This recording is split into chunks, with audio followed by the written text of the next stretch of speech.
디모데전서 3장 1절에서 13절 말씀을 가지고 제목은 선한 일을 사모하는 자의 마땅한 삶, 선한 일을 사모하는 자의 마땅한 삶이라는 제목으로 하나님 말씀을 나누도록 하겠습니다. 제가 이제 몇 주 동안 나누게 될 주제는 감독과 집사의 자격이에요. 감독과 집사의 자격. 교회 안에서 우리가 세우는 일꾼의 자격에 대해서 오늘 이 본문과 디도서에 있는 본문이 성경에서 가장 뚜렷하게 나와 있는 분명한 기준을 다루고 있습니다. 그래서 이 본문을 통해서 교회에 어떤 일꾼이 세워져야 되는지 좀 살펴보려고 해요. 먼저 본문을 읽고 간단한 서론 후에 말씀을 계속 이어가도록 하겠습니다. 먼저 본문 디모데전서 3장 1절에서 7절까지만 읽겠습니다. 3장 1절에서 7절까지만 읽겠습니다. mit보다 이 말이여 곧 사람이 감독의 직분을 얻으려 함은 선한 일을 사모하는 것이라 함이로다. 그러므로 감독은 책망할 것이 없으며 한 아내의 남편이 되며 절제하며 신중하며 단정하며 나그네를 대접하며 가르치기를 잘하며 술을 즐기지 아니하며 구타하지 아니하며 오직 관용하며 다투지 아니하며 돈을 사랑하지 아니하며 자기 집을 잘 다스려 자녀들로 모든 공손함으로 복종하게 하는 자라야 할지며 사람이 자기 집을 다스릴 줄 알지 못하면 어찌 하나님의 교회를 돌보리요. 새로 입교한 자도 말지니 교만하여져서 마귀를 정죄하는 그 정죄에 빠질까 함이요. 또한 외인에게서도 선한 증거를 얻은 자라야 할지니 비방과 마귀의 올무에 빠질까 염려하라. 제가 방금 읽은 1에서 7절까지가 감독의 자격에 대한 부분이고요. 8절에서 13절까지가 집사에 대한 자격의 부분입니다. 먼저 감독이 무엇인지 또 집사가 무엇인지 간략하게 설명하기 앞서서 여러분들은 처음부터 이 말씀을 들을 때 왜 내가 이걸 들어야 되지? 라는 생각을 하실 수도 있을 것 같아요. 만약에 내가 감독이 될 마음이 없다면 그러면 그런 생각이 들 것 같아요. 혹시 이 가운데 계신 자매님들은 감독이 되고 싶어도 될 수 없잖아요. 그렇죠? 뭐 축구 감독 얘기하는 거 아닙니다. 될 수가 없잖아요. 교회 안에 있는 어떤 일꾼, 교회를 전체적으로 다스리고 성도를 돌보는 그 자리에서 일하지는 못하잖아요. 근데 난 할 수도 없는 이 일에 대해서 왜 내가 들어야 되나라는 생각이 들을 수도 있을 것 같습니다. 그래서 두 가지 질문이 이제 생기는데, 첫째, 이 문맥 안에서 갑자기 왜 감독과 집사의 자격을 이야기하는 건가? 그것에 대해서 먼저 좀 간략하게 이야기하고, 두 번째로는 감독과 집사가 될 마음이 없는 나, 혹은 될 수도 없는 내가 왜 이 말씀을 들어야 하는가? 대다수의 성도들, 사실 디모데전서 이 말씀을 들었던 대다수의 성도들도 지금하고 마찬가지였을 거예요. 근데 왜 그럼 이 말씀이 그들에게 필요했는지 이 두 가지를 좀 먼저 살펴보겠습니다. 첫 번째, 주어진 맥락을 좀 살펴볼 건데요. 여러분 잘 아시다시피 이 디모데전서는 사도 바울이 디모데를 에베소 지역에 남겨두면서 그 교회의 문제를 바로잡으라라고 하면서 개인적으로 권면한 내용을 담고 있습니다. 믿음 안에 참 아들 된 디모데야, 내가 너를 에베소에 남겨둔 것은 이라고 이제 말씀이 계속 이어지죠. 처음에. 그러면서 디모데가 해야 됐던 일을 간략하게 정리하면 다른 교훈을 선포하는 사람들을 쫓아내는 일, 그리고 그 다른 교훈에 이제 빠져서 바른 교훈을 거스르고 있었던 성도들을 바로잡는 일, 그리고 자기 자신은 바른 교훈을 계속해서 가르침으로써 교회를 지켜내는 일을 이 디모데가 해야 했습니다. 먼저 바울과 디모데 안에서 역사하는 이 복음의 진리를 성도들에게 계속해서 가르쳐주고 그 복음의 진리로 교회를 지켜내야 하는 일을 이 디모데가 해야 했다라는 거죠. 그런데 중요한 거, 디모데는 에베소에 영구적으로 머물 계획이 없었어요. 디모데는 에베소의 장로로서 죽을 때까지, 거기서 은퇴할 때까지 그 교회를 돌봐라, 이런 목적으로 보내진 게 아니라는 거죠. 잠깐 거기에 남겨둔 겁니다.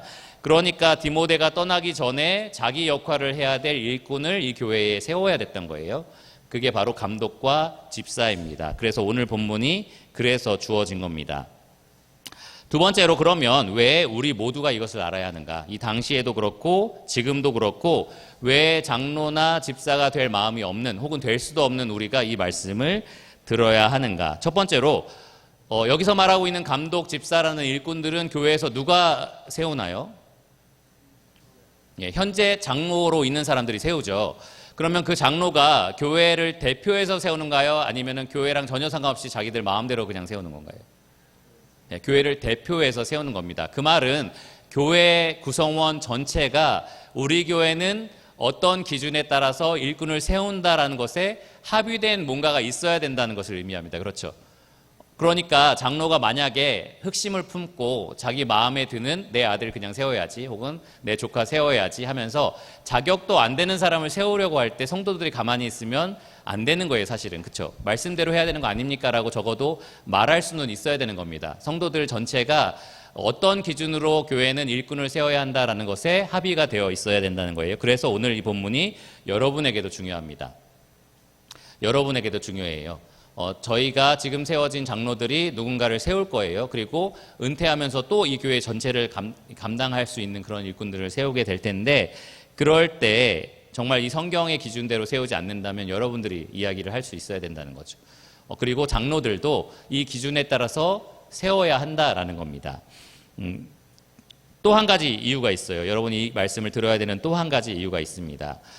방금 제가 본문을 읽어봤지만 구타하지 않고 다투지 않고 관용하고 이러한 성품들이 교회의 일꾼이 되어야 할 사람들만 갖춰야 되는 성품인가요? 아니면 그렇지 않은 모든 성도들이 다 갖춰야 되는 성품인가요? 좀 극단적으로 말해서 장로는 구타하지 않아.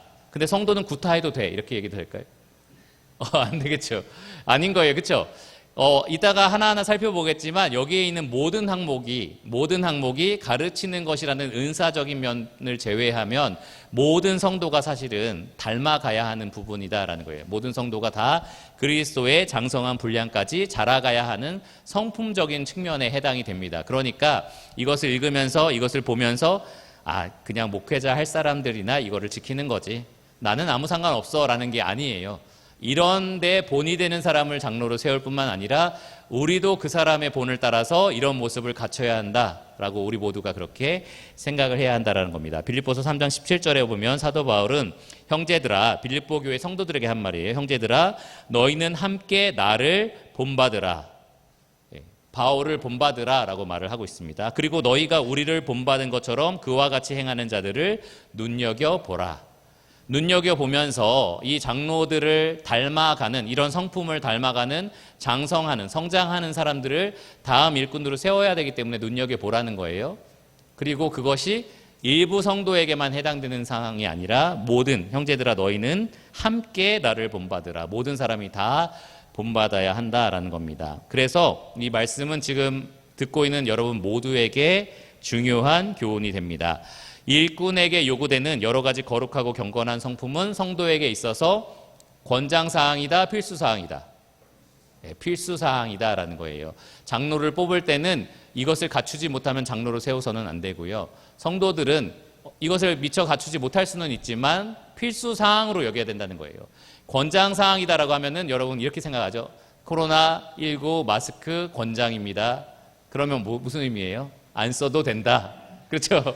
안 써도 된다고 생각하죠. 근데 그래서 일부러 제가 권장이라고 안 하고 필수라고 한 겁니다. 여러분도 똑같이 필수사항이다라는 겁니다.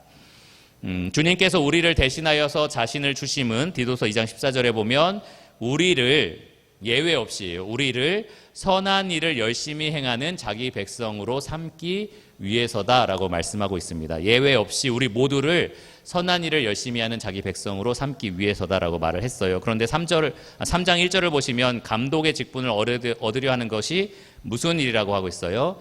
선한 일을 사모하는 것이라.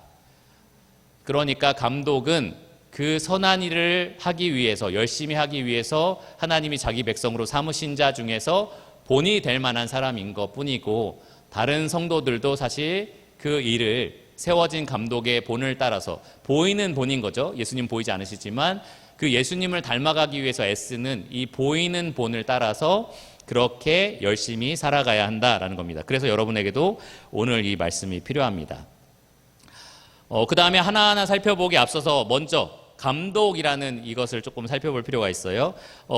교회 오래 다녔기 때문에 감독이 축구 감독 아니고 뭐 영화 감독이 아니다라는 거 충분히 다 아실 겁니다. 이 문맥상 절대로 그런 말이 될 수 없겠죠. 여기서 쓰고 있는 감독이라는 단어 자체가 아테네, 이 당시에 아테네에서 정부 관료에 있는 사람들을 부르는 명칭이기도 했어요. 그러니까 어떤 자기에게 조직된 구성원들을 관리하고 다스리고 보호하고 뭐 이런 역할을 했던 사람을 이 감독이라고 불렀던 거고요. 그 말은 약간 이방인 쪽 문화에서는 이런 역할을 했던 사람을 감독이라고 불렀다라고 할 수 있습니다. 그래서 교회 안에서도 이런 호칭이 조금 더 익숙했던 거고요.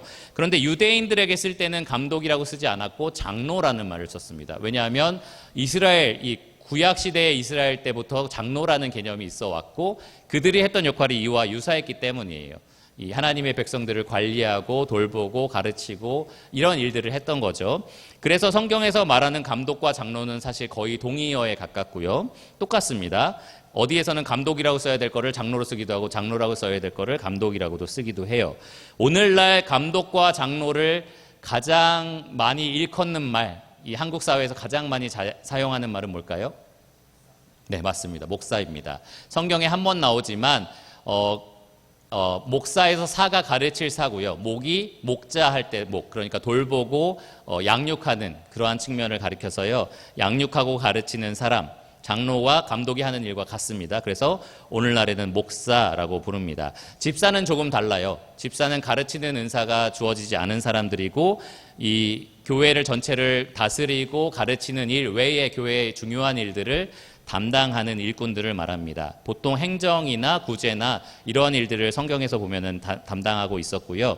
오늘은 이 장로, 감독에 대한 직분만 좀 다룰 거고 그 중에 절반만 좀 다루려고 생각하고 있습니다. 앞으로는 제가 감독, 목사, 감독, 장로 이런 호칭을 계속 바꿔가면서 하지 않고 그냥 목사라고 통칭해서 말씀을 드릴게요. 그럼 여러분 그냥 이해하시면 됩니다. 오늘 1절을 보시면 이렇게 말이 시작해요. 미쁘다 이 말이요. 미쁘다라는 말은 이 말은 정말 참됩니다. 이 말은 정말 신실합니다. 이런 뜻이에요. 곧 사람이 감독의 직분을 얻으려 함은 선한 일을 사모하는 것이라 함이로다. 그러니까 바울 당시에 이런 말이 있었던 거예요. 사람들이 통용하고 있었던 말이 있었던 겁니다. 뭐냐 하면은 감독의 직분은 선한 일이야 라는 말들이 있었던 거죠. 그러니까 정말 그 말이 참입니다. 정말 그 말은 신실합니다. 참됩니다. 이런 식으로 지금 바울이 이야기를 한 겁니다. 바울은 앞서서 거짓 교사에 대해서 비판하는 말을 했었고 이 거짓 교사들을 교회에서 쫓아내라 라는 말을 했어요. 그만큼 교회 안에 거짓 교사가 많았고 이런 감독과 장로의 직분을 얻으려고 하는 그러한 잘못된 사람들이 굉장히 많았던 거죠. 그러니까 성도들은 그런 직분을 얻으려고 하는 것 자체가 부정적이다라고 쉽게 생각할 수 있었을 겁니다. 그런데 바울은 시작하는 때부터 그렇지 않다라고 시작을 하는 거예요. 이 일을 정말 올바른 동기로 원한다면 이것은 정말 값진 겁니다. 이것은 정말 참된 겁니다라고 이제 이야기를 시작하는 겁니다. 잘못된 동기로 시작한다면 오늘날에도 그런 일들이 많죠. 뭐 부를 얻고 싶어서 어떤 교회들은 제가 최근에 어떤 목사님에게 들었는데 한 달 월급이 한 1,000만 원 정도 된다고 해요. 그러면 해볼만 하다라고 생각이 들지 않으시나요? 그래서 제가 그분한테 그 교회가 어딘지 알려주실 수 있나요? 라고 제가 얘기를 했는데 어쨌든 그런 것들을 추구한다면 잘못된 동기일 겁니다. 혹은 명예, 이 교회의 담임 목사다라고 하면 모든 사람이 다 알아주는 교회다라고 했을 때 그러면 나도 뭔가 이름을 내고 싶어라는 잘못된 동기로 할 수도 있습니다. 인기 있는 목사의 자리가 있고요. 또 권력을 쥐고 있어서 자기 말 한마디면 막 이렇게 교회가 기계적으로 착착착 움직이는 그런 권력의 맛을 보고 싶어서 이 목사 자리에 올라가고 싶어 하는 사람도 있습니다. 그런 동기로 되고자 하는 것은 정말로 아름다운 게 아니에요. 선한 일을 사모하는 것이 절대 아닙니다. 그러나 이렇게 잘못된 동기가 아니라면 그러면 정말 아름다운 거다라고 여러분 생각하실 수 있어야 돼요. 여기서 목사 되고 싶으신 분 있나요? 근데 보통은 여러분 아마 그럴 거예요. 저 같은 사람은 저는 좀 부족하죠. 이렇게 하면 정말 좋은 반응인데 그런 일 정말 아무도 하고 싶어 하지 않아요. 막 이렇게 생각하는 것도 이제 잘못됐다는 거죠. 이건 정말 가치 있는 일이고 누군가가 자격이 된다면 정말 그 일을 하면 좋겠다라는 마음을 여러분 가지셔야 되고요. 그리고 한 발 더 나가서 하나님이 나를 부르신다면 내가 그 자격을 가지고 그 귀한 일을 하고 싶다라는 소원도 여러분 품으셔야 합니다. 그래서 조건을 하나씩 살펴보기 전에 여러분에게 먼저 도전하고 싶어요. 그런 소원을 가져라. 그런 선한 일을 사모하는 마음을 가져라 라고 말씀을 드리고 싶습니다. 앞에 서서 지금 말씀을 전하는 목사를 보면서 여러분들이 아이고 불쌍해라 뭐 어쩌다가 저렇게 부르심을 받아서 저걸 하고 있네 뭐 이러면서 그런 시선으로 보지 않았으면 좋겠어요. 여러분의 시선을 다 보이거든요. 예, 그런 시선으로 보지 않았으면 좋겠습니다. 예전에 아버지께 제가 하나님께 이런 부르심을 받아서 이 일을 하고 싶습니다라고 처음으로 말씀드릴 때 아버지가 인간적으로 아들로서는 안 했으면 좋겠다라고 하긴 하셨는데 그 다음으로는 그러나 네 마음이 선하고 정말 하나님이 너를 부르신 거라면 이 세상에서 가장 값지고 가장 가치 있는 일이니까 그렇게 한번 해봐라라고 하셨거든요. 그러니까 그런 마음을 우리가 가져야 된다는 거죠. 여러분도 주님이 부르신다면 나도 이 선한 일을 정말 하고 싶습니다. 정말 추구하고 싶습니다. 라는 마음을 품으시라는 겁니다. 예수님 외엔 아무것도 아닙니다. 그런 마음, 선한 마음이고 좋은 마음이니까 계속해서 품어 가시기를 바랍니다. 자, 그러면 이제 하나하나 살펴볼 건데요. 이 장로의 자격이 그냥 우후죽순 막 나오는 것처럼 보이지만 우리가 생활 영역을 세 가지로 구분해서 살펴볼 수 있습니다. 먼저 개인 생활 영역이고 2절과 3절입니다. 개인의 성품, 개인이 가지고 있는 어떤 상태 이런 것들을 말할 수 있을 거고요. 4절과 5절은 가정생활에 대한 겁니다. 가정에서 집을 어떻게 할 것인지 뭐 이런 거에 해당이 하고요. 그 다음에 6절은 교회에서 그래서 입교한 이야기, 교회에 처음 들어온 이야기가 좀 나오고 마지막 7절은 사회에서 그러니까 외인에게서도 라는 말이 있어서 이제 사회생활에서 어떤 이 사람이 어떤 간증을 보이고 있느냐라는 측면이라는 거죠. 그래서 오늘은 개인 생활인 2절과 3절만 살펴볼 거고요. 다음 주는 4절부터 7절까지 가정과 교회와 사회생활 부분을 차례대로 살펴보겠습니다. 오늘 말씀을 들을 때 주의할 점 한 가지를 말씀드리면 말씀을 들으면서 계속해서 앞에를 쳐다보고 저에게 저 사람은 저거 맞나? 막 이런 식으로 이제 지금 이야기하는 항목과 안 맞는 것 같은데 이렇게 이제 보지 마시고요. 뭐 그런 판단을 내려도 좋습니다. 그러면서 뭔가 저에게 이런 조언을 하고 싶다라고 한다면 얼마든지 저는 좋아요. 그러나 뭔가 조금 더 여러분에게 유익이 되려면 아까 제가 말씀드린 것처럼 이 모든 항목이 여러분에게도 결국 해당되고 필수사항이라고 했으니까 나는 그럼 이 항목에 어느 정도 만족이 되고 어느 정도 부족한가라는 걸 좀 생각하면서 들으면 좋을 것 같아요. 첫 번째 2절에 보시면 책망할 것이 없으며 라는 말이 나옵니다. 이게 첫 번째 자격이에요. 책망할 것이 없으며 가장 포괄적인 기준입니다.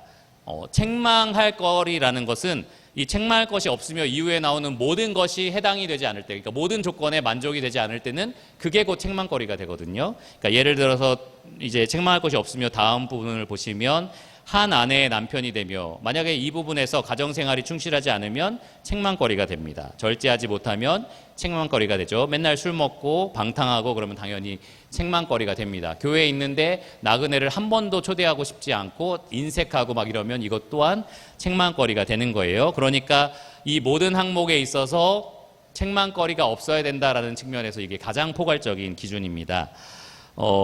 그런데 여러분 책망할 거리가 없다. 저는 없나요? 없다고 생각하시는 분? 네, 한 2분 정도 이따가 상품 있죠. 하나님 앞에서 책망할 거리 없는 사람 아무도 없을 겁니다. 저는 하나님 앞에서 한 점 부끄러움이었고 하나의 실수도 없었습니다라고 말하는 목사가 있다면 그 말 하는 것 자체가 벌써 이미 흠이고 실수예요. 그렇죠? 그러니까 이 기준이 하나님 앞에서 아무런 책망거리가 없어야 된다라는 말은 절대 아닐 겁니다. 다만 무엇이냐? 목사로 세워지기에 다른 사람들이 볼 때에 큰 그러니까 큰 책망거리, 큰 회방거리가 없어야 된다라는 겁니다. 치명적인 결점이 없어야 된다는 거예요. 장 칼뱅은 이것에 대해서 망신스러운 일로 훼손되지 않은 사람이어야 된다라고 말을 했습니다.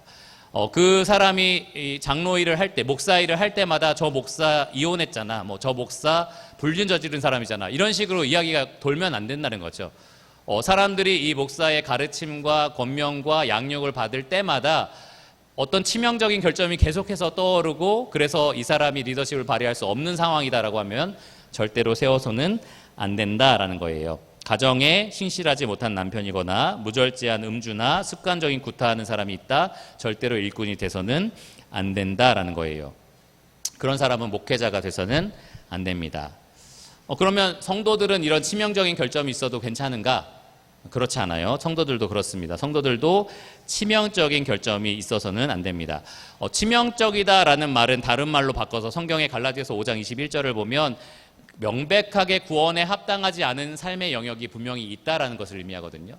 이 사람에게 정말 치명적인 죄가 있어, 치명적인 결점이 항상 드러나고 있어 라고 할 때는 그게 구원받은 사람으로서는 합당하지 않은 모습이 계속 보이고 있다는 것과 똑같은 뜻입니다. 그러니까 성도도 마찬가지인 거예요. 그런 치명적인 결점이 있으면 나는 목사가 아니니까 이걸 가지고 살아도 돼 라고 생각해서는 안 되고요.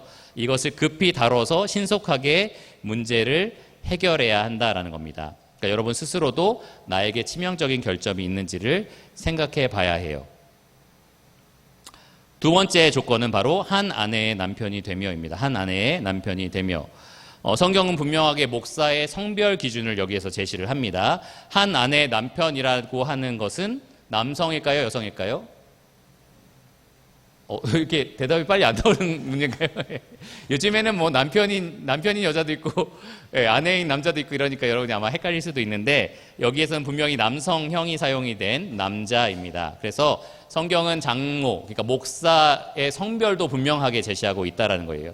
단지 여기에서 사용된 단어의 이 성별 때문에 제가 이 말을 하는 게 아니에요. 우리가 지난번에 이 디모데전서 살펴봤을 때 2장에서 바울이 각각 남성과 여성에게 분리해서 설명한 내용들이 있었습니다. 남자는 각처에서 거룩한 손을 들어서 기도에 힘써라. 그러니까 영적인 인도자가 되라는 거죠. 반대로 여자는 절대로 남자를 주관하지 말고 남자를 가르치지 말고 각 가정에서 자녀들을 구원에 이르게 하는 이 귀한 사역에 전념하라라고 얘기를 했었습니다.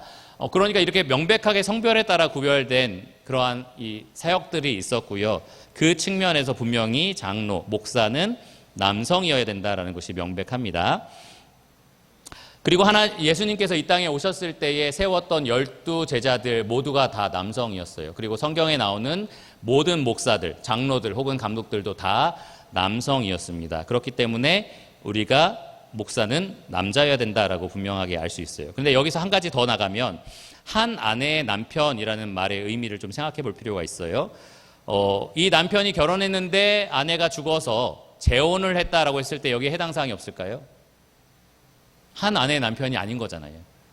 두 아내의 남편. 그러니까 현재 두 아내는 아니지만 어쨌든 한 아내는 보냈고 두 번째 아내와 살고 있는 상태잖아요. 혹은 이혼을 한 거죠. 그래서 다시 재혼을 한 경우는 여기에서 해당이 없느냐. 혹은 독신이 아직 결혼한 상태가 아닌 거예요. 그러면 너는 아내가 없는 상태니 이 말씀에 해당 사항이 없어서 목사가 될 수 없어 라고 우리가 이야기해야 되냐라는 겁니다. 그런데 그렇지 않아요. 지금 이 말을 하고 있는 바울도 또 이 말을 듣고 있는 디모데도 결혼하지 않은 상태였습니다. 그러니까 이것이 그렇게 적용돼서는 안 됩니다.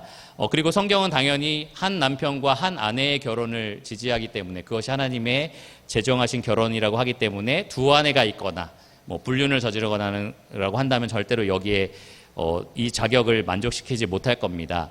한 아내의 남편이란 말의 원래 의미는 무엇이냐면은 아내에게 신실한 남편이다라는 거예요. 자기 아내를 신실하게 사랑하고 충절을 지키는 남편이다라는 겁니다. 독신이라면 상관없지만 예외이지만 결혼한 남자라면 자기 아내를 그리스도가 교회를 사랑하신 것처럼 사랑해야 한다는 거죠. 여러분 보실 때 저는 그렇게 하는 것처럼 보이나요? 다행입니다. 저희 뒤에 아내가 있어서 아니라고 말할 수는 아니죠? 잘하고 있나요? 감사합니다.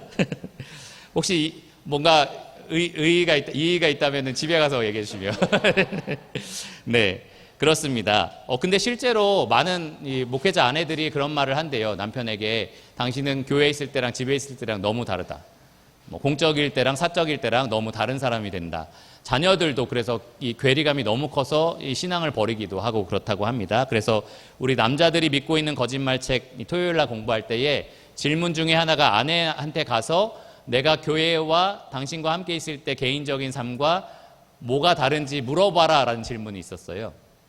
다행히 아내한테 물어봤을 때 당신은 비슷한 것 같아, 뭐 똑같은 것 같아 이렇게 얘기해서 다행이다라고 생각했는데 똑같이 좋다라고 한 건지 똑같이 나쁘다고 한 건지는 얘기를 안 해줬지만 어쨌든 이게 괴리감이 나게 외식적으로 살고 있지 않다라는 생각에서 다행이라고 생각했어요. 근데 목사들은 그래야 된다는 겁니다. 아내를 그렇게 진짜로 사랑을 해야 되고 아내가 그 증인이 될 수 있어야 된다는 거죠.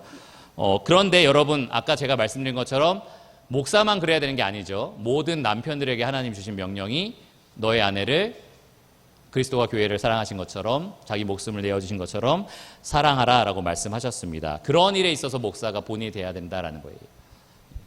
목사님도 싸운데 목사님도 뭐 가정생활 별로인 것 같잖아. 우리랑 별 차이 없잖아. 이러면 안 된다는 거죠. 분명히 이런 면에 있어서도 본이 돼야 된다라는 겁니다. 세 번째로 절제하며가 있는데요. 신중하며와 단정하며 같이 다루겠습니다. 각각의 차이점을 설명하는 것보다는 유사성을 기반으로 조화롭게 이해하는 게 더 유익하다라고 제가 판단을 내려서 그래요. 절제한다라는 것은 뭔가 한쪽으로 치우치지 않고 균형 감각을 갖는다는 것을 말합니다. 생각도 그렇고 감정도 그래요. 뭔가 감정이 딱 올라왔을 때 그것에 치우쳐서 행동하는 것이 아니라 균형을 딱 잡을 수 있다라는 거죠. 생각도 마찬가지로 극단으로 치닫을 때 그 생각대로 행동하는 게 아니라 그 생각을 균형 있게 붙잡을 수 있다라는 겁니다. 통제할 수 있다라는 걸 의미해요. 신중하다라는 말도 급하게 뭔가 해야 되는 것이 아니라 그것을 붙잡을 수 있는 힘이 있다라는 것을 의미합니다.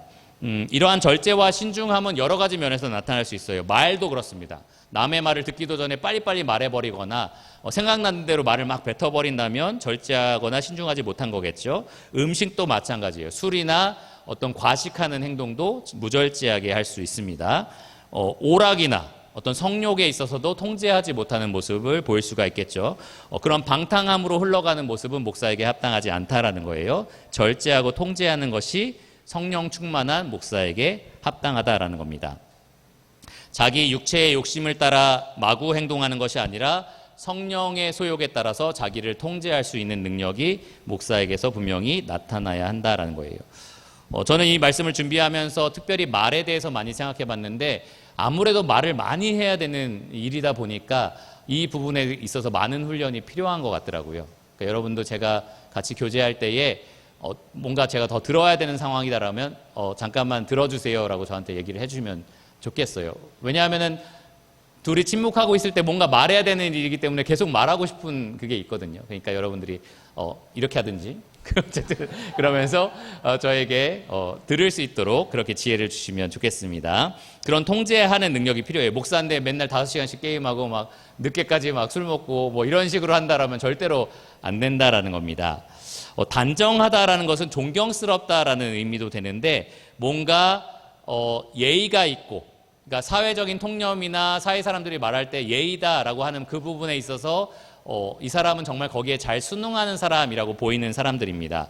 왜 성경이 여자들에게 단정한 옷을 입으라라고 말을 했었잖아요. 그게 많은 사람들이 보기에 튀지 않는 그러니까 적당하고 아담한 옷을 가리키거든요. 그러니까 이 단정한 성품이다라는 것은 목사가 뭔가 제멋대로이고 변덕스럽고 이런 성격이 아니라 남들이 볼 때에 차분하고 순응하고 질서가 있거나 어떤 역할들이 이 앞에 있을 때에 거기에 잘 순응하는 사람들이라고 생각하면 될 것 같습니다. 그러한 사람들이 목사가 돼야 한다라는 거죠.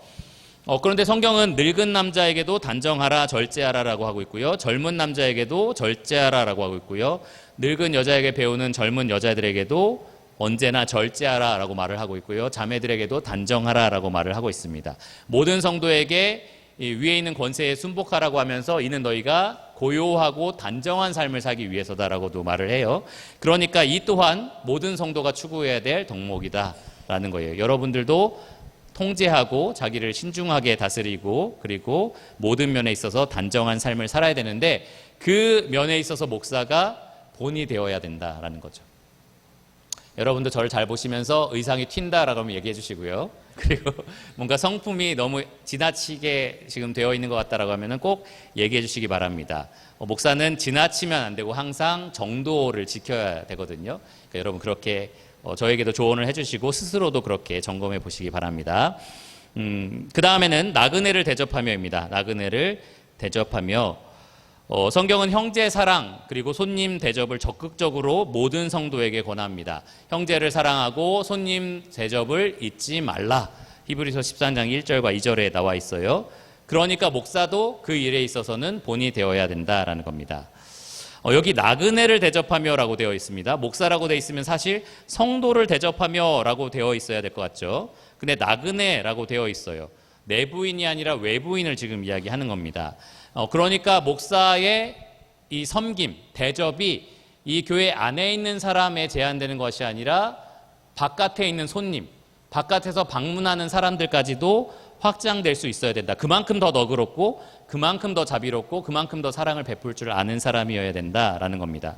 누군가의 필요를 채우기를 원하는 사람이어야 된다라는 거예요. 어떤 목사는 외향적이고 어떤 목사는 내향적인 게 사실이에요. 저는 어떤 것 같아요? 저는 E일까요? I일까요? E입니다. 근데 아무리 생각해봐도 저는 I 같아요. 이렇게 쭉 읽어보면 난 I인데 계속 이 생각이 드는데 어쨌든 사회적으로 E라는 걸 제가 배운 건지 어쨌든 E입니다. 근데 어떤 사람은 극단적인 I인 목사도 분명히 있어요. 그런데 이거는 손님 접대는 I든 E든 상관없습니다. 나는 내향적이라서 못해요. 나는 외향적이라서 잘할 수 있어요. 이런 게 아니고요.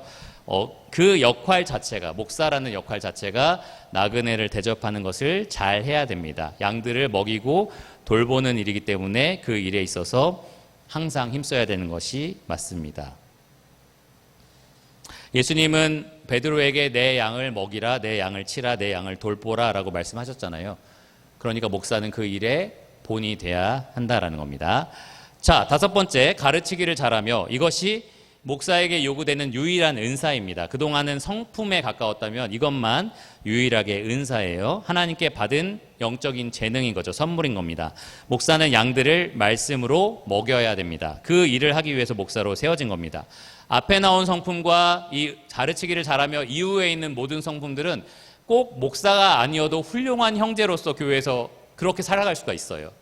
근데 가르치기를 잘하며라는 이 은사는 반드시 목사가 갖춰야 하는 은사다라는 겁니다. 가르치기를 잘한다는 것은 단순히 말빨이 좋다 아니면은 설명을 잘한다라는 의미가 아니고요. 기본적으로 하나님 말씀의 의미가 무엇인지 정확하게 해석한다, 바르게 해석한다라는 거예요. 다른 교훈이 아니라 바른 교훈을 만들어낸다라는 거고요. 그리고 그것을 성도의 삶에 어떻게 적용해야 할지 적재적소에 이렇게 가르칠 수 있는 지혜가 있다라는 겁니다. 한마디로 말하면 말씀의 은사를 받았다라는 것을 의미해요. 그런데 여러분 오해하지 말아야 될 것은 목사라고 해서 모두가 공적인 가르침을 잘해야 된다는 의미는 아니에요. 그러니까 모두가 주일의 설교 혹은 청년의 설교를 잘해야 된다는 의미는 아닙니다. 어떤 목사는 개인적인 상담에 있어서 이런 면에 되게 뛰어난 사람들도 있거든요. 그런 사람들도 목사로 세워질 수는 있다라는 거예요. 그레이스 커뮤니티 교회도 보면은 그래서 목사이지만 공적인 가르침을 하지 않는, 물론 거기서 호칭이 좀 달라지긴 하는데 장로라고 부르긴 하는데 그런 사람들도 분명히 있고요. 그리고 공적인 가르침을 행하는 목사도 분명히 있습니다. 여기서 가르친다라는 것은 꼭 공적인 가르침은 아니지만 그래도 공적으로 가르치든 사적으로 가르치든 말씀을 제대로 분별하고 정확하게 가르치고 삶에 적용하도록 권면하는 것, 권위를 가지고 권면하는 것은 모든 목사에게 필수로 요구됩니다. 그런데 여기서 질문. 다른 성도들끼리 가르치라라는 말씀이 성경에 있을까요? 없을까요? 피차 가르치라. 네.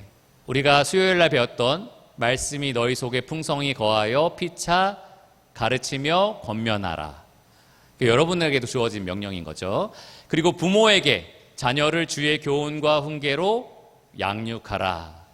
그러니까 부모에게도 분명히 주어진 명령입니다. 목사만큼 교회 전체를 다스리고 말씀으로 교회 전체를 양육하고 인도할 책임이 있지는 않아요. 하지만 여러분들에게도 여러분에게 맡겨주신 양들이 있고요. 그 양들을 가르치고 돌보고 먹여야 할 책임이 다 있다라는 겁니다. 그래서 어떤 면에서 목사는 가르치는 데 있어서도 본이 돼요. 아, 저렇게 나도 가르쳐야 되는구나. 저렇게 배워서 나도 우리 자녀들 혹은 우리 나에게 맡겨진 사람들을 가르쳐야겠구나라는 면에서도 본이 됩니다. 이것은 옵션이 아니에요. 우리 목사님은 정말 사람 좋고 사람들 너무 품고 너무 온화하고 너무 좋은데 가르치는 건 정말 못해. 이러면 사실 목사가 되면 안 되는 거예요. 그냥 교회 안에 있는 너무나 인품이 좋은 그리스도를 닮은 형제로서 그렇게 섬기면 되는 겁니다. 가르치는 것을 잘하는 것은 옵션이 아니고 필수입니다. 그래서 이것이 없다면, 이 은사가 없다면 사실 목사가 돼서는 안 되는 거예요. 자, 이제 6, 7번 이제 빠르게 넘어가겠습니다. 6번, 술을 즐기지 아니하며, 사실 앞에서 절제, 신중함, 그리고 단정함으로 이미 다 커버가 된 부분입니다. 충분히 얘기된 거예요. 그렇죠? 절제하고 신중한데 술에 중독돼 있다 이럴 수 없잖아요. 그렇죠? 그러니까 앞으로 말할 이 네 가지는 목사로서 특별히 더 하면 안 되는 부분이라고 생각하시면 됩니다. 특주의사항이라는 거죠. 목사이라면 이건 진짜 하면 안 돼라는 식으로 따라 붙는 것들입니다. 첫 번째가 술을 즐기지 말라라는 거예요. 술을 즐기지 않는다는 것은 문자적으로 해석하면 술을 가까이에 두지 않는다라는 것을 의미합니다. 여러분, 가까이에 두면 계속 손이 갈 수밖에 없죠.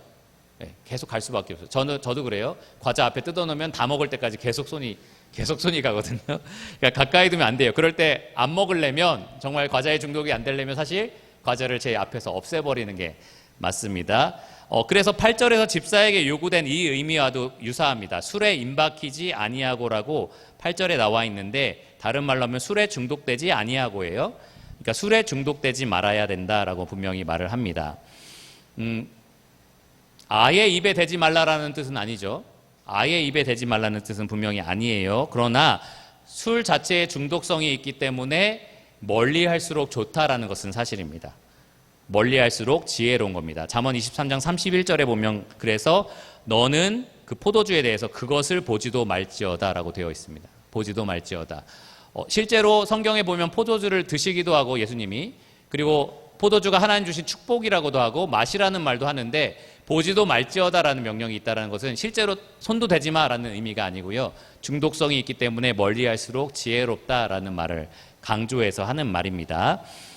성경에 보시면 나실인에 대한 규정을 보시면 하나님께 자기 자신을 바친 사람, 자기 삶을 드린 사람은 그 나실인 기간 동안에 금주하도록 되어 있었거든요.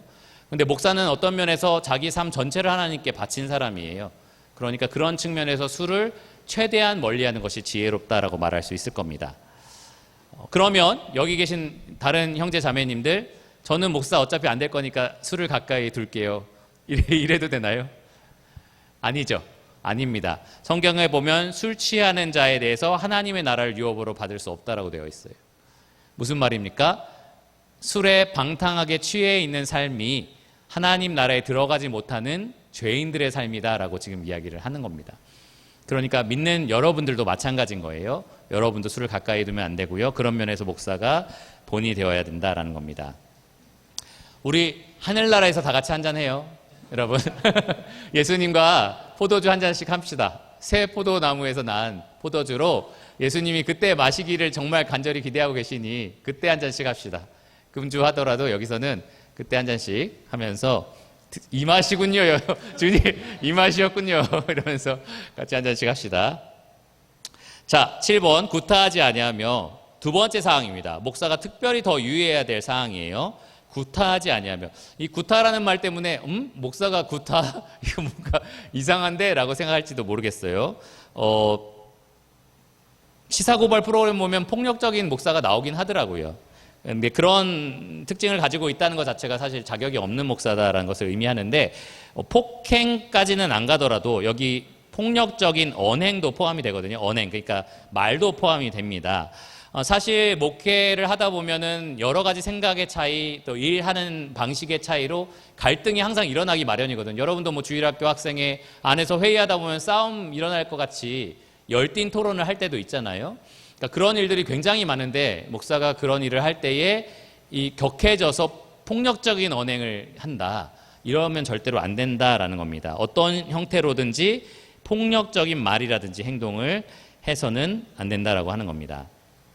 말로 상대방을 찌르거나 아니면 실제로 주먹으로 치거나 이런 일은 절대로 목사에게 가당치 않다라는 거예요. 예수님은 형제에게 노하는 자마다 심판을 받을 거다라고 경고하셨습니다.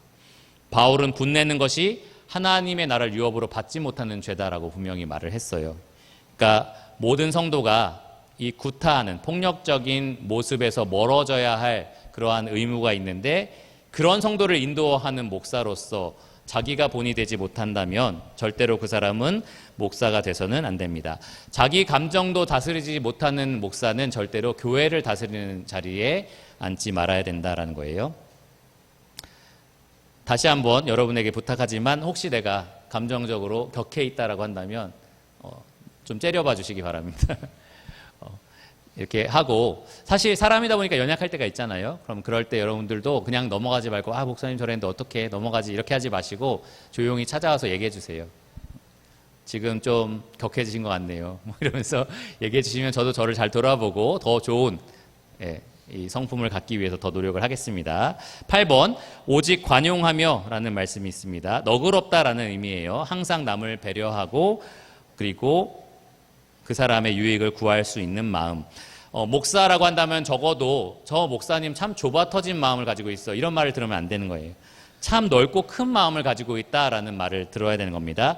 많은 각양각색의 사람을 돌보는 사람이 이렇게 좁은 마인드를 가지고 있다, 좁은 마음 씀씀이를 가지고 있어서 맨날 삐진다, 그러면 안 되겠죠.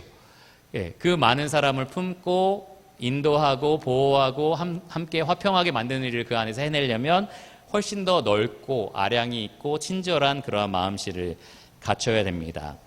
성경은 모든 성도에게 너희 관용을 모든 사람에게 알게 하라라고 명령하고 있어요. 빌립보서 4장 5절입니다. 성도가 함께 품어야 할 그리스도의 마음이 바로 이 온유하고 겸손한 마음, 이타적인 사랑이 넘치는 마음입니다. 자기 유익을 구하기보다는 하나님의 영광과 다른 사람의 유익을 먼저 구하는 마음. 예찬이 형제처럼 적게 왔으니까 내가 맛있는 걸 사야겠다, 이런 이타적인 마음, 그런 마음을 우리 모두가 가져야 되는 거죠.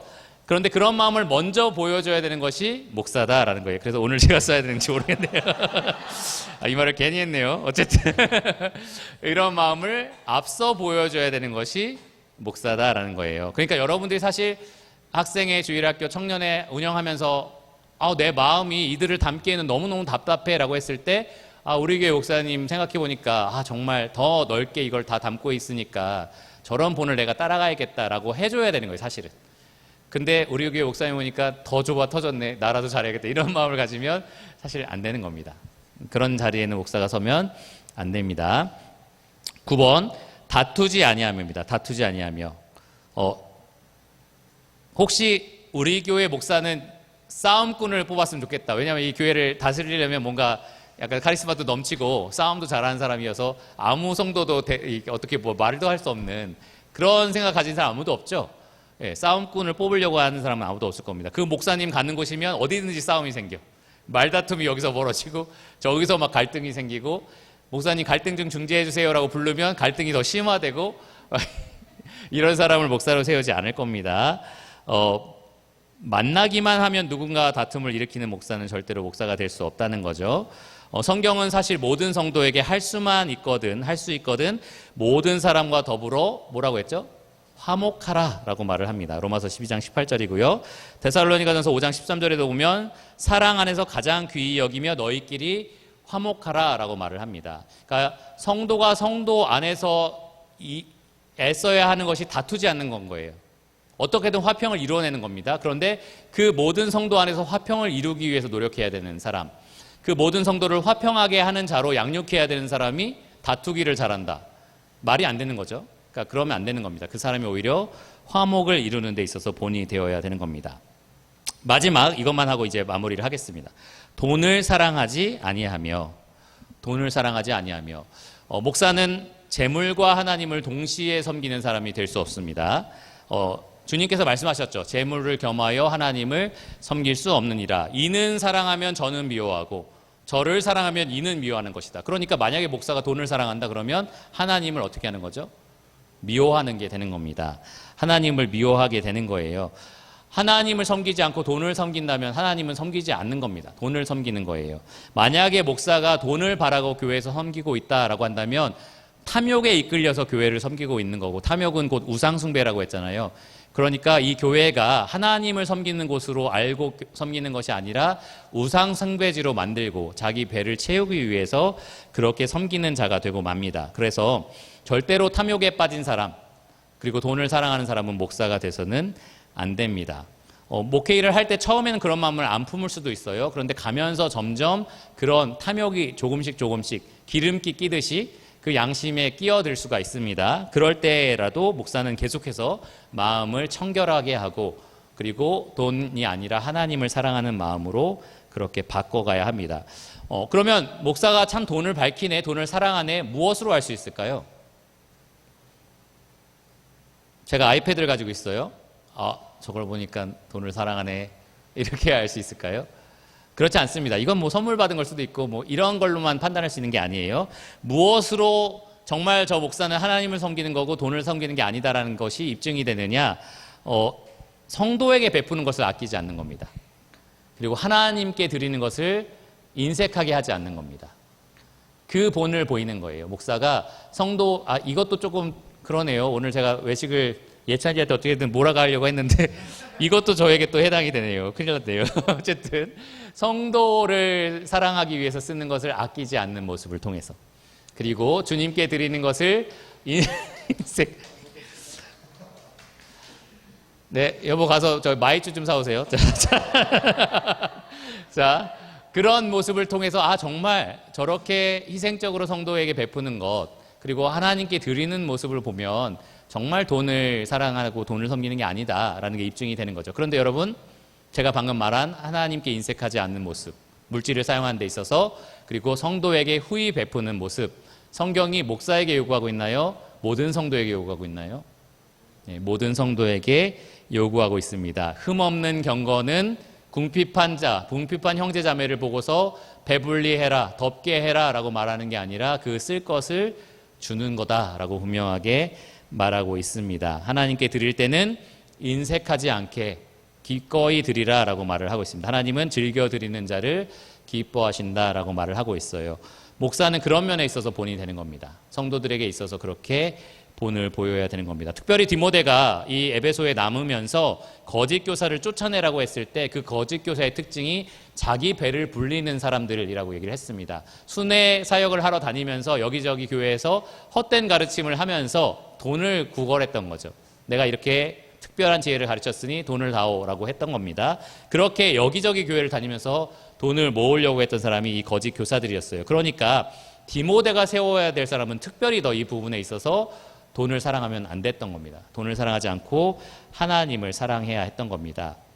그런데 한 가지만 추가해서 말씀드리고 마칠게요. 오늘 시간을 많이 오버한 것 같은데 초반에 이거 하는데 좀 시간이 걸렸으니까 어쨌든 양해해 주시고요. 쏠 테니까 양해해 주세요. 뭘 얘기하고 싶은 거냐 하면은 돈을 사랑하지 말라고 했으니까 성도들 입장에서 그러니까 돈을 주지 말아야겠다.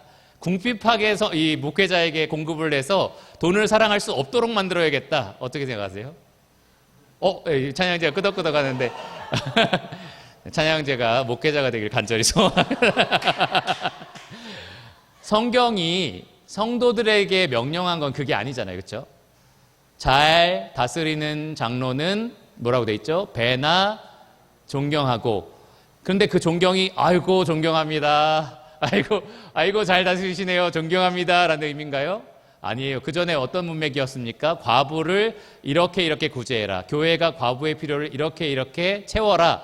라고 한 다음에 잘 다스리는 장로는 배나 이보다 더 그들의 필요를 공급하라 라는 문맥에서 주어진 말씀이에요. 그러니까 사실 성도들은 그들의 수고와 그들의 헌신과 이렇게 본을 보기 위해서 애쓰는 그러한 것들에 대해서 복음을 우리에게 제공하고 복음으로 살아가는 사람들에게 그 필요를 채우기 위해서 충분히 줄 책임이 있는 거예요. 그 존경한 마음을 가지고 감사하는 마음을 가지고 충분히 공급할 책임이 있는 겁니다. 그런데 목사가 그것을 자기의 유익으로 그것을 얻어내기 위해서 그렇게 사용해서는 안 된다라는 거예요. 이 측면을 제가 좀 강조하고 싶어요. 왜냐하면 많은 경우 특별히 브래들린 안에서는 그렇게 궁핍하게 사는 게 마땅해라는 그런 생각들이 좀 저변에 깔려 있거든요. 근데 그렇지 않습니다. 그렇게 할 때 교회가 잘하는 일이 아니라는 거예요. 그러니까 이런 교회의 측면에서도 우리는 충분히 하나님 기뻐하시는 대로 해야 되는 거고요.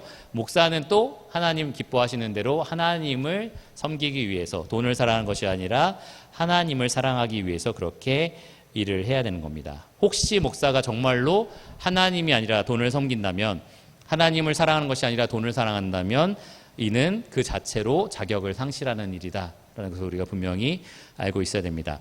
여기까지가 오늘 제가 준비한 자격에 대한 말씀, 개인 생활의 이 장로, 목사의 자격에 대한 말씀입니다. 혹시 들으면서 너무 높은 수준이다라는 생각이 들었어요? 아니면은 그것이 정말 합당하다, 성경이 요구하는 게 왜 그걸 요구하는지 알겠다라고 생각이 들었어요? 네, 후자죠. 왜 요구하는지 알겠다. 그게 또 모든 성도, 여러분들에게도 분명히 요구되는 거구나라는 걸 분명히 알았을 거라고 생각을 합니다. 모든 면에서 완벽하게 갖춘 사람을 뽑기는 어렵겠지만 그래도 아까 가장 포괄적인 명령처럼 이런 면에서 정말 치명적으로 자격을 상실한 사람을 우리는 절대로 세워서는 안 됩니다. 차라리 목사가 없는 상태로 이 교회를 운영하는 게 임시적으로 그렇게 하는 게 낫지, 자격이 없는 사람을 세워서라도 교회를 운영하자, 이거는 정말로 잘못된 생각이다라는 겁니다. 여러분, 오늘 배운 이 말씀을 가지고 합의된 마음으로 우리가 누구를 세우든지 정말 하나님 기뻐하시는 자격을 갖춘 일꾼들을 세워가기를 원하고요. 여러분들도 그런 선한 일을 간절히 사모하는 자들이 되기를 원하고요. 그런 일을 하지 않거나 할 수 없더라도 이 각각의 성품들을 나도 본받고 나도 따라가겠다라는 결단을 내리시기를 바랍니다. 기도하고 오늘 말씀을 마치겠습니다. 하나님 감사합니다. 오늘 또 이 목사의 자격에 대해서 하나씩 구체적으로 살펴보게 하여 주심에 감사를 드립니다. 하나님, 우리가 하나님의 뜻대로 교회의 일꾼을 세울 때에 하나님이 이 교회를 통하여 영광을 받으시고 또 하나님이 그 은사자들을 통하여 우리에게 축복하여 주신다는 사실을 깨닫게 하여 주심에 감사를 드립니다. 하나님, 인간의 뜻으로 또 인간의 열심으로 인간의 친분으로 우리가 일꾼들을 세우는 것이 아니라 오직 하나님이 기뻐하시는 방식대로 세워갈 수 있도록 도와주시기를 원합니다. 하나님, 또한 우리가 세워진 일꾼과 더불어 하나님이 우리를 부르신 그 거룩한 모습을 따라서 살아갈 수 있는 성도들이 되게 하여 주시기를 간절히 구합니다. 그리하여서 유평교회가 계속해서 하나님 기뻐하시는 하나님의 영광을 드러내는 그러한 성경적인 교회가 되게 하여 주시기를 간절히 구합니다. 모든 것을 예수 그리스도의 이름으로 감사하며 기도드렸습니다. 아멘.